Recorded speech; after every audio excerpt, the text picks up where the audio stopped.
Hey everyone, before I get started, I just want to remind you that if you like my content, hit that like button, subscribe to my channel, and then join the Militiaman and Crew Patreon community by clicking the link in the caption.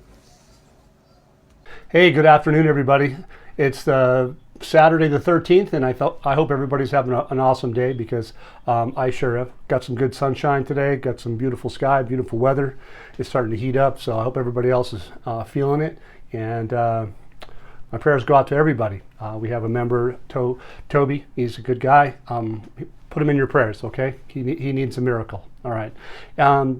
Militiaman and Crew have been dealing with all kinds of different news articles and fast-moving things. Our Super Samson has been keeping me busy. It seems like Militiaman and Crew burn 24/7, which is good because we really do get information around the clock, and we're able to communicate and bring in the best that we feel is pertinent to the Iraqi Dinar study. So if you'd like to join us, you can go to www.patreon.com/mm and crew, and you'll find us there. We have people like Gigi and Samson and Greg that can get you guys dialed in, signed up, and you can come in and visit with me. And people like Petra, Pompey Peter, we have our Brian, who's our spiritual leader. He comes in just about every day and gives a good message. So today's a beautiful Saturday. So I'm glad you guys are here. Hey, I think everybody knows that Al-Sudani was supposed to be in Washington on the 15th. Well, it sounds like he's arrived. And it sounds like, if I have the report correctly, that he has the central bank delegation with him. And it sounds like Al-Alaq is with him, which would be a really good thing. And I'm fairly sure that that's probably what we're going to find to be the case, under the pretext of why Al-Sudani is with us here in the United States is very, as they say, par excellence when it comes to economics. And that would fit with having the leaders of the those that are in the know and the need to know, and that would be a person of interest of ours. So let's just see what they say in the news here shortly. But look, just to back up a minute, it says that this article basically says he's headed to the government, but we're going to find out to our government but he already took off. But here we say that what will be the case. He says they're going to hold extensive talks with U.S. officials in respect to bilateral relations, discuss a set of economic, financial, commercial, and security files, as well as files related to education, culture, and others. The visit will also include the signing of a number of investment contracts with major American companies. That's powerful, you guys. The visit will witness the holding of the first meeting. Keep that in mind. This is the first meeting of the Joint High Coordination Committee with the aim of continuing to activate the strategic framework. So they're going to continue to keep that active, as well as files with respect to banking, energy, financial cooperation, transport, combating corruption, recovering Iraqi funds, which we know that they're extensive, and the business sector. In addition to education and culture, of course. Basically, they said he was going to be here on the 15th. Well, it turns out he's early, which is phenomenal. So there's another article that's basically talking about, well, its quote is focused on economic reforms. That's the headline. It says the Sudani's goal of the visit to Washington is to activate the strategic framework agreement. They say to activate it, but it's already kind of been in place, but they're going to make a different tone to it. As far as Iraq's going to be security-wise, you're going to see or find out on your own that basically, instead of having the coalition forces being what they are, they're going to reduce that back to, at least for the United States, in their bilateral agreement, to be in an advisory position. We've known that, and the reason why they're going to be there for an advisory position is because the United States is going to have major big companies moving into Iraq, and they're going to need that security and stability. And even now, they have what they feel is to be good quality security and stability.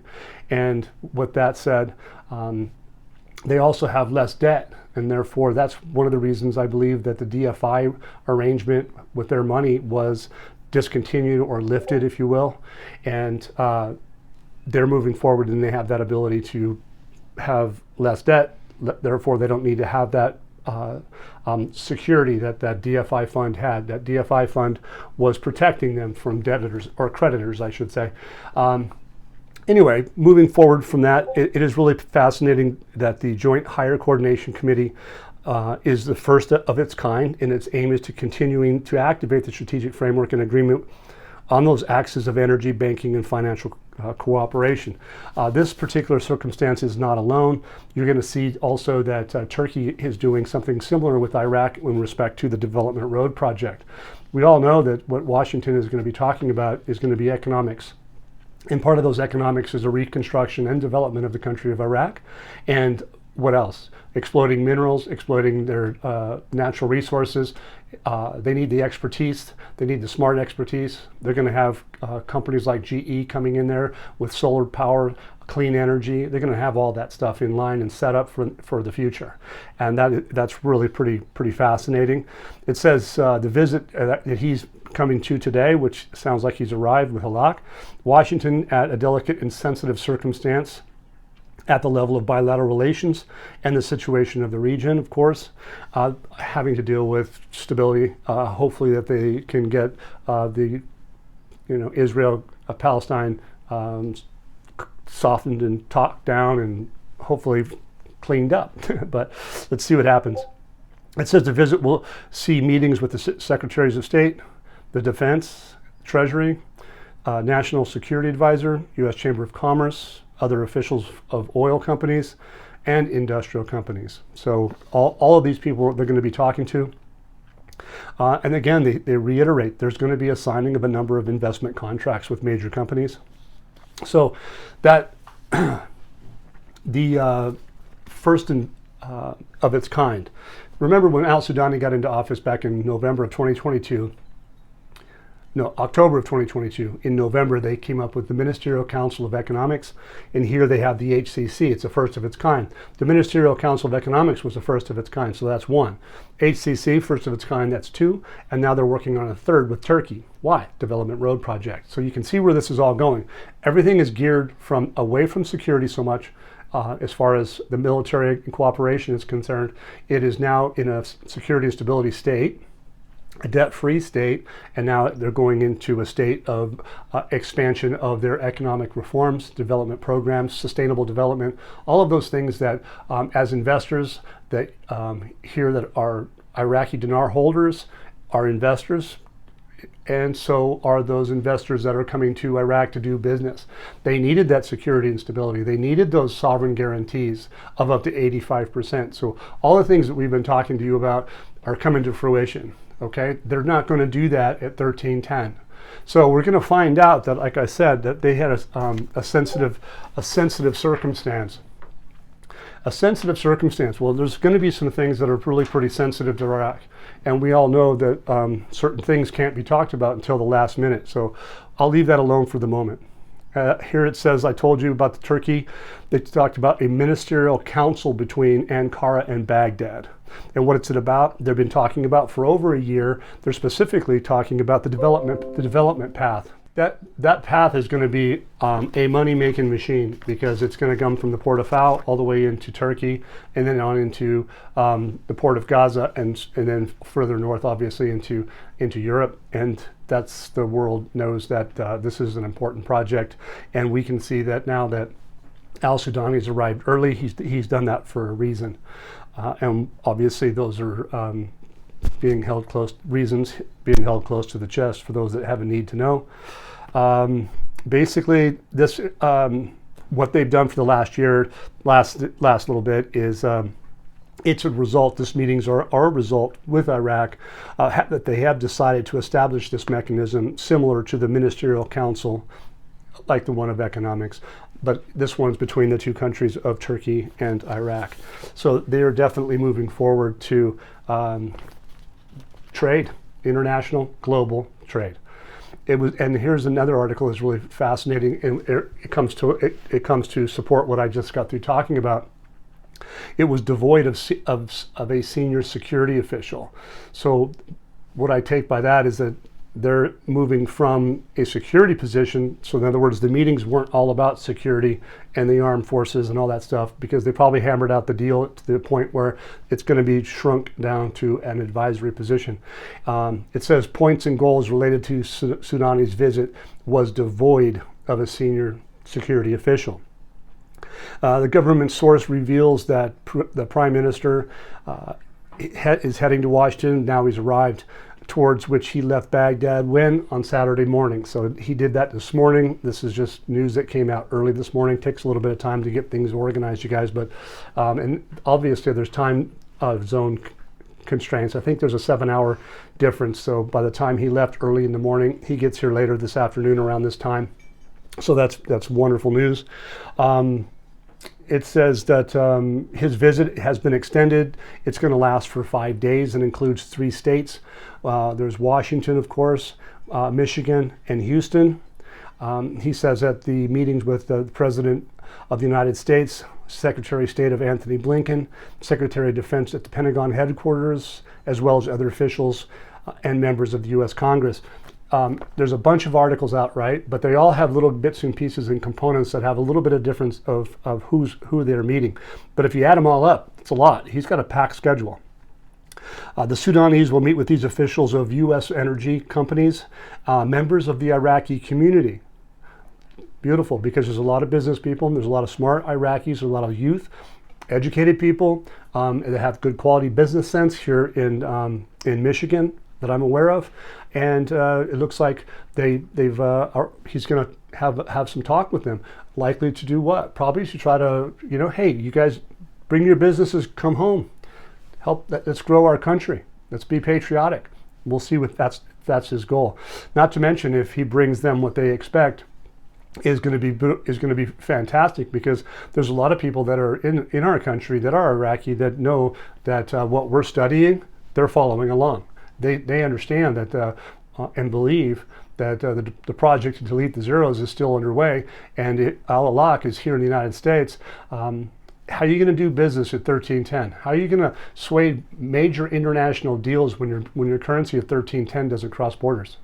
Okay, just let that sink in. This is phenomenal stuff. It's powerful.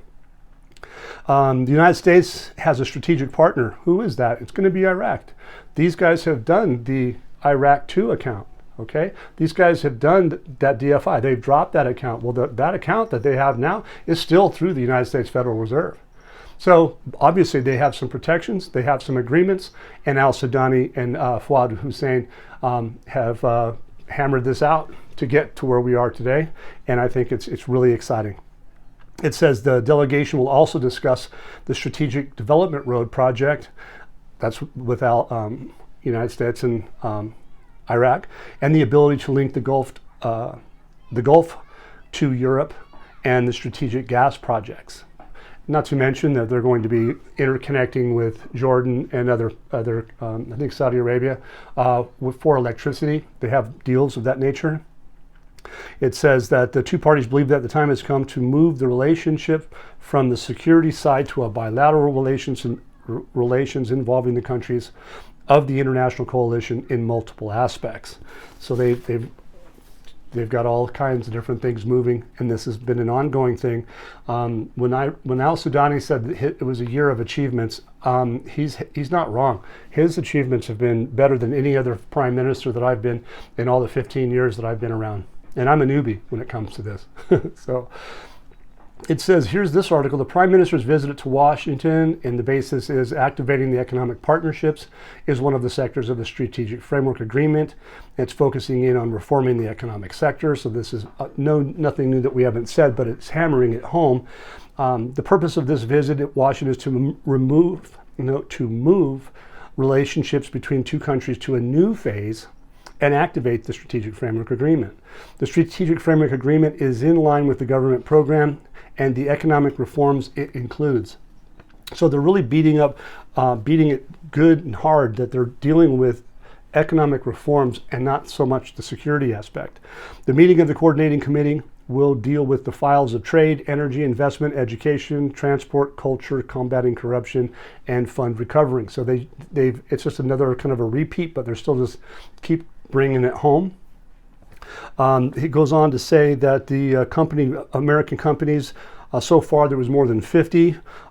They focus in on General Electric. We know that the General Electric just did a deal with a spinoff with Vernova. And solar energy, clean energy, all part of the deal. It basically, here it says, it was all positive, and it opened the doors for investment to those sober companies.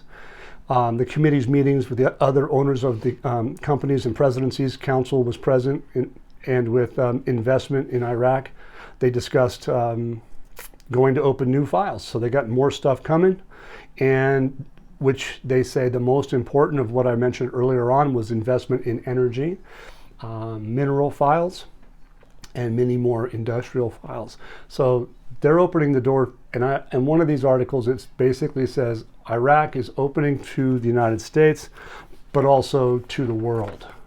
The ministry expressed a readiness to follow up on the investment files, and executive authorities and procedures at this stage are good. It says, we met with a group of experts with the Prime Minister Al-Sudani. We discussed the file with his visit to the United States previous, right? And confirmed that opening of the bank's file with the American side is effectively on the table. The Prime Minister confirmed that his priority about the bank prepares the ration card, which is one of the priorities. And I think that's the Rafidane Bank, so that's maybe going to be on the table. If it's the Iraqi Trade Bank or Rashid, but I'm pretty sure it's the Rafidane Bank, but don't hold me to it. They go on to say that the Prime Minister made it clear that he will accompany the delegation of businessmen at a high level to meet with American businessmen to present Iraq investment opportunities and how to invest them. So that's where I think that they may be talking to the businessmen in Michigan. I'm fairly sure there's a very large population of Iraqis in Michigan, somewhere around the Dearborn area. I could have that wrong, but I think that's relatively close. But they're the ones that said Michigan, so I just presume that. He goes on that says the Prime Minister seeks during this period that generated a kind of confidence to work on the energy services and other economic files. Some of the important partnerships. He states that American companies, including General Electric, will have a wider space in the field of energy investment, in addition to other American companies and gas investment companies. We expect the visit to lead to important partnerships, especially as the United States supports the trend of Iraq being a better partner with the Gulf countries through Saudi Arabia and Jordanian electrical interconnection. So there it is again. This is the evidence that the Americans view Iraq as a key economic partner. So at this stage, they believe that they have a partnership. It says that this is based on the seriousness of American companies entering Iraq to invest seriously, effectively, and during this next phase. So obviously this next phase is considered to be a new beginning, an opening to the world, if you will, and the USA is a big part of those beginnings. The economic focus of Al-Sudani's visit should have everyone that owns Dinar and are invested smiling large. That's my view. I think it's fascinating because that's effectively where I'm at, is that we have that bid on the table. I think that what we're seeing is that Iraq is now going to be with this sensitive issue of a circumstance. Now, what circumstance is that? Earlier on when I first started this was Baghdad for America describing his visit as coming with a sensitive circumstance. So I believe if I have this correctly, I'm going to show that there's a possibility of some very interesting circumstances here. So it says the Parliamentary Finance Committee today indicates that the reason for the delay in sending the budget to the House of Representatives, that article starts off by saying the reason for the delay in sending the country's general budget to the Iraqi parliament they're noting that there was a change in the schedules. The schedules, to me, are a list of expenses, okay?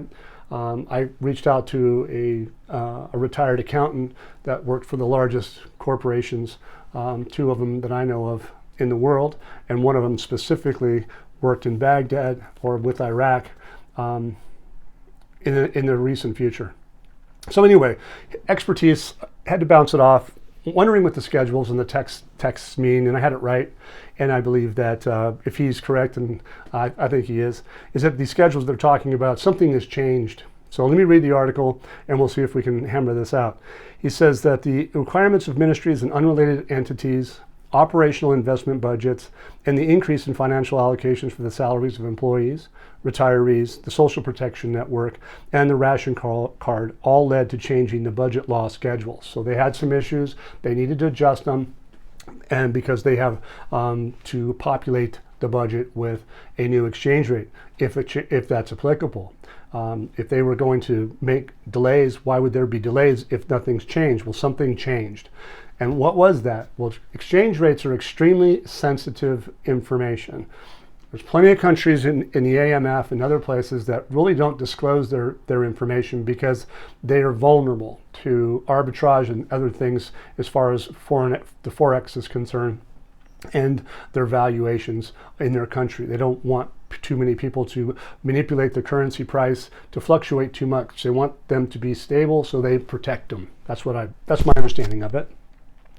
It goes on to say, it says that the Council of Ministers will vote on the budget schedules after the end of the visit of the Council Speaker Mohammed Shia Al-Sudani to Washington and his return to Baghdad, provided that the budget reaches Parliament at the end of this month. He says that today, Saturday, April 13th, the minister, Mohammed Shia Al-Sudani, left for Washington on an official visit. So we already started that off and know that. But look, here's a couple things that are interesting, and this is my opinion and our opinion. I spoke with Petra and Pompey Peter today on the phone, and we went over this little bit of information that we have this afternoon. But look, there's a couple interesting things here on a basis of, first, they delayed the schedules, which were what? Items, pricings, etc. Because there has been a change to them. That's exactly what they've said. Secondly, Al-Sudani left to the USA early, which we didn't know, but now we do. Since there was a change to the schedules and his departure earlier than anticipated, could there have been changes to the budget schedules that warranted a delay? As the changes would be sensitive in nature and not yet ready for exposure while Sudani is on his trip to America, to do additional contracts with energy, commercial, and industrial businesses. But we already know that they did. But these are just my thoughts and saying, well, I'm not really sure that this is the case of these budget schedules. But when you think about it, though, the sensitivity to exchange rates, Al-Sudani is the one that said that he came to he's coming with a sensitive circumstance. So he was in Baghdad before he left. If in fact that if he did, he could have given notice to the Bank of International Settlements that there was going to be an exchange rate. He's going to keep that exchange rate. Officially, it could be done. Nothing anybody can do about it because the banks officially haven't gotten to the point where the Forex market is open. That Forex market closed in New York on Friday, so I'm assuming that they have some time window that they could bring that sensitive information. He could show up a little bit early, and he could get with these contractors and he could get with these companies within this next 24, 48, 72 hours before they expose it to anything. For instance, the Forex sometime between Monday morning when Baghdad opens, their banking opens. I don't know. We're going to find out, though, because it's very, very compelling information. He goes on to say, or my views are on what they say. It says that these changes that would be sensitive in nature and not yet ready for exposure, with this trip, what would that do to additional contracts with energy and commercial and industrial businesses? Well, at 1310, it's not going to do them any favors to negotiate. So hopefully that sensitive information is, like I said. It's kind of hard for me to imagine Al-Sudani landing in the United States to do a major economic deal that's considered, as they say, par excellence in quality at an exchange rate of 13.10 to the US dollar, $1. Could there have been an adjustment to the exchange rate that we're just not privy to? It's possible. I don't believe something like along these lines are not out of the realm of this being a possibility or even a reality. Where Iraq is today, with respect to the budgetary items on the table to be sorted with the 23, 24, 25 budget, based on that, they're what? They're exchange rate oriented. They're exchange rate sensitive. Okay, the headline here reads that Sudani leaves Baghdad for America, describing his visit as coming with a sensitive circumstance. So that does sound like it gives the impression that Al-Sudani is coming to America with a sensitive circumstance that may just shed some light as to why the delay with the budget schedules were actually necessary. Sudani looks to be playing his cards very close to his chest. I think you guys, it's clear that we can see that, especially as he's going to need some exceptional strength, which is exchange rate oriented, to do business deals with the likes of GE, with the likes of big oil companies, with the likes of the big solar energy companies, all that different stuff. They're looking to get people in the steel industry, rebar industry, cement companies, all that stuff, because they're going to need more than Iraq has on the ground. They're going to want the support from around the world, and Al-Sudani is basically stating as such that he's ready for business and opening to the world. Now, what does he do? At this stage, we're going to sit and find out. But obviously, if he has a sensitive circumstance, he's going to need that ace in the hole to make sure he can come home shining. And he's going to go see those businessmen in America, in Michigan, most likely, to facilitate that. He's going to Texas, where there's energy firms, and he's going to Washington. My understanding is the headquarters for GE is in Boston, really close to Washington, relatively speaking, as far as the crow flies. You've got energy in Houston. You also have many of the pharmaceutical industry in Irving, Texas. We already know about a lot of these things. So let's just see what they do. It's exciting. I look forward to having you guys follow us along. So if you'd like to come join us at Patreon, we welcome you. We welcome you in our Discord chat room. And if you like my content, please hit that subscribe button, okay? Follow us, like us, and then if you'd like to keep the content moving so that we can get the information to you on a 24/7 basis, basically, please, we have Zelle, Venmo, and PayPal for that help. Appreciate it. Have a great afternoon and a weekend. Once again, guys, don't forget to hit that like button if you like this content. Subscribe to the channel or join us at the Militia Man and Crew Patreon community for even more exclusive content. You can also donate to this channel by hitting the links in the banner to help keep this page up and running. Your generous support is greatly appreciated, as always. Much, much appreciated. Thank you so much and have a great day.